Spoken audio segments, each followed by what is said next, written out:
This is High and Lonesome by Jimmy Reed.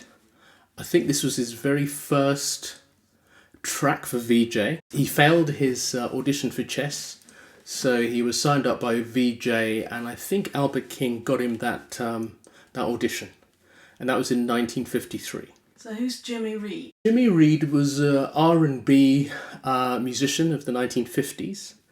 He was the most popular R&B musician of the 50s and early 60s. He is massively influential on the Rolling Stones. Elvis does a cover of one of his songs, Baby What You Want Me to Do. But yeah, Jimmy Reed, I think, had 20 hits during the 50s and 60s, far outstripping Muddy Waters, Howling Wolf. Oh, right. Yeah.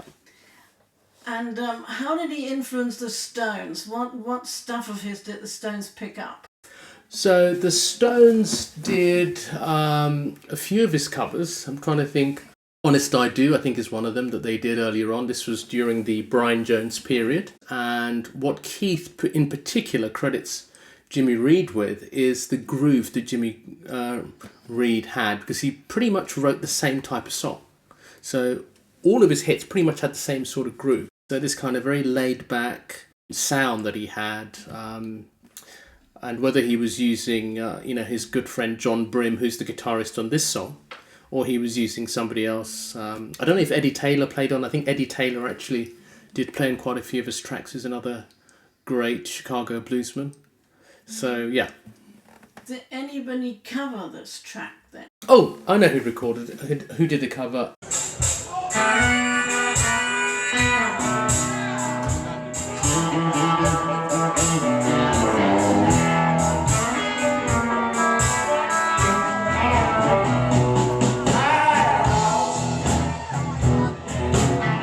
Ronnie Wood did a cover and did a tour of Jimmy Reed covers with Mick Taylor.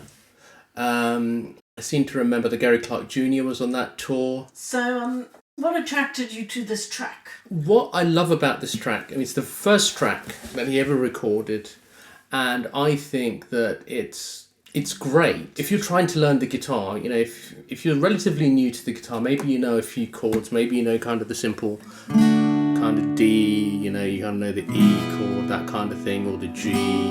This is a great track because it's just very, very simple to learn, and that intro, that seminal intro where you're kind of doing that famous slide thing, and you see Keith Richards do this constantly.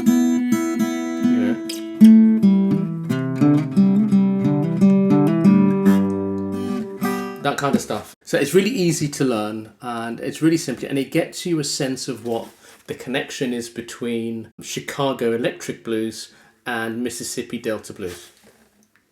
Lovely. Thank you very much. If you enjoyed the content in this video, give us a comment, a like, and subscribe.